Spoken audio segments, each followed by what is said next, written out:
Siguiendo la traza de la fachada oeste, vemos ahora la primera calle al lado del Evangelio. En el tercer cuerpo de esta calle nos encontramos con un personaje con barba rizada. Su cabeza se cubre con un turbante y viste túnica y manto.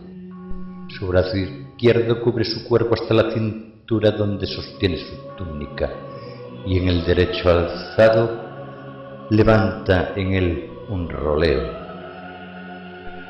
Según el profesor José Fernando Filgueira Valverde, se trata del profeta Ezequiel.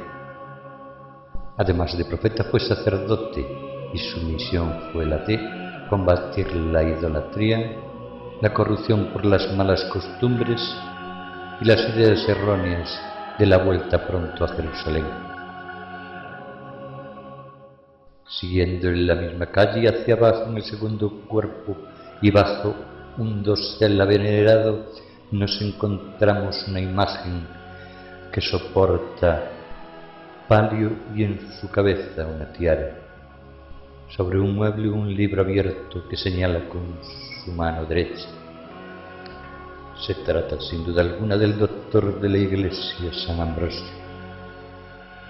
San Ambrosio nació en Trébores y fue hijo de un prefecto de las Galias. Estudió letras y jurisprudencia, en la que destacó y fue nombrado obispo de Milán. Se destacó por sus sermones, al que algunos asistió San Agustín, que aún no se había convertido. Murió desempeñando su cargo como obispo de Milán.